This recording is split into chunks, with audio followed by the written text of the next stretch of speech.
You just paid $1,000 for this. Small glass rectangle. 6 months of savings for some people. You think you bought a phone? You didn't. You bought admission to a toll road. Every viral video says Apple makes $700 profit on every iPhone. That's wrong, and not wrong in the way you think. An iPhone isn't a phone business. It's a platform toll booth business that happens to sell phones. By the end of this, you'll know exactly where every dollar goes and why Best Buy makes more money selling you a $50 case than your $1,000 phone. When you pay $1,000, there aren't one or two winners. There are 5 buckets eating your money at the same time. 1. The parts. 2. The hands that assemble it. 3. Apple itself in California. 4. The store and carrier that sold it to you. 5. The government. And then the hidden 6th one, the future you that keeps paying. Let's do it in order because the math starts lying to you from step 1. Okay, tear down. What does it actually cost to build this? 3 firms tear down every iPhone and x-ray it. TD Cowen says iPhone 16 Pro Max 256 gig costs $485 to build, including box and assembly. Counterpoint Research says iPhone 15 Pro Max costs $502. Nikkei plus Fomohot in Japan says $558 because they count differently. So call it $450 to $560 in parts and packaging. Not $200, not $100. Where does it go? Display, $80. Rear camera, $80. Same price. That Super Retina OLED you stare at 6 hours a day. Samsung display and LG display in South Korea make it. Processor, A17 Pro and A18 Pro, $45 to $130 depending on yield and generation. That chip alone cost 27% more than prior chip and took TSMC in Taiwan 3nm transistors you need a microscope to see. Cameras, that Tetraprism 5X telephoto, 3.8 times more expensive than last year's telephoto. Titanium frame, 43% more than stainless steel it replaced. Memory, Samsung, SK Hynix, Kioxia from Japan and Korea. Every price spike because AI data centers are stealing same DRAM right now. Sensors, Sony in Japan, both front and rear. Modem, Qualcomm in San Diego, USA. Glass, Corning, USA. So $80 to Korea for screen, $80 to Japan for cameras, $45 plus to Taiwan for chip, $25 to USA for Qualcomm and Corning. But that's only the shopping list. That's not profit. Hold that thought. Here's the part nobody gets right. The most important part isn't expensive at all. It's almost free, and it's the reason your phone costs $1,000 and not $300. Meet the person who actually puts this together. Final assembly happens at Foxconn, Pegatron, locally called iPhone City, and now Tata in India and Vietnam plants. How much does that person make? In Shenzhen 2023, Foxconn was paying 19 to 20 yuan an hour. That's $2.76 to $2.90 an hour.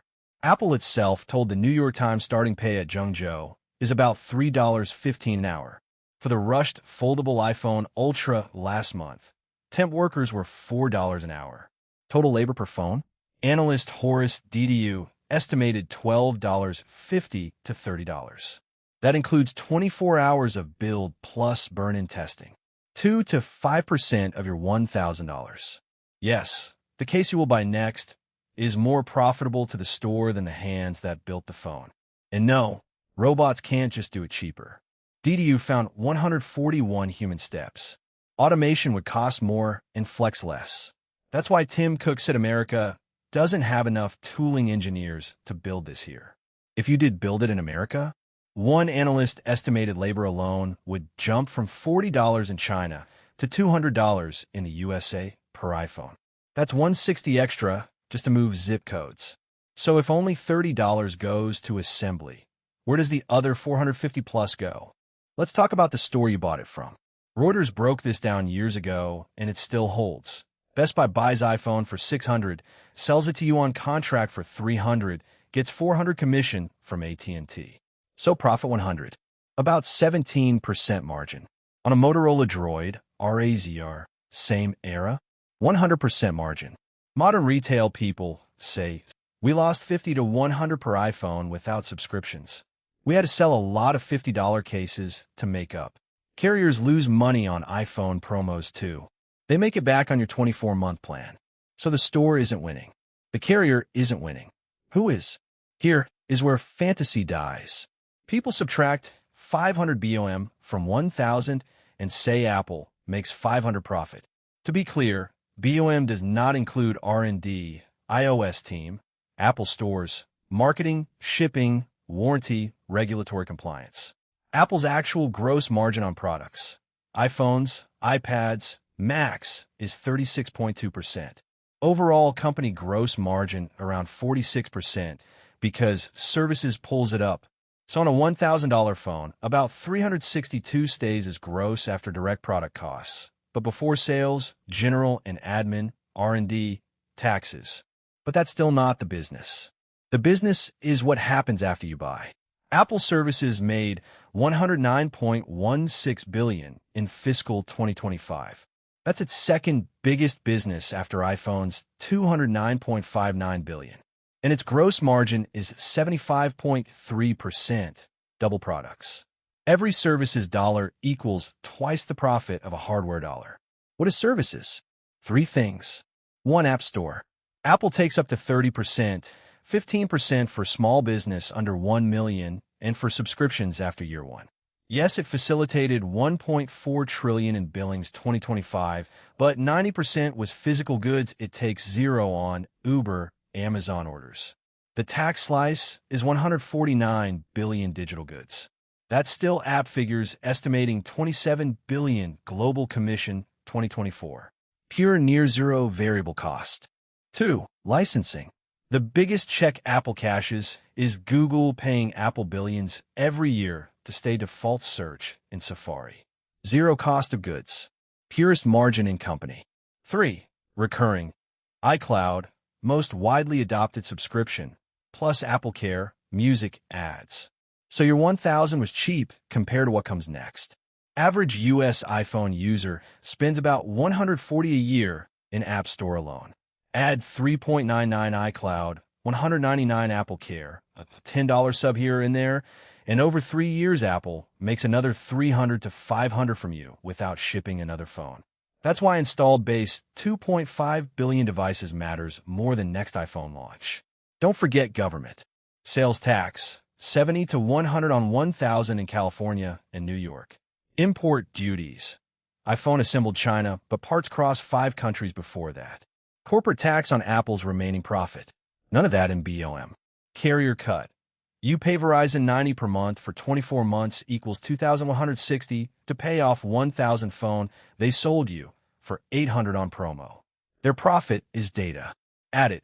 485 BOM plus 30 assembly plus 100 tax plus 100 distribution/retail loss leader plus 362 Apple product gross that must cover 31 billion yearly R&D plus stores.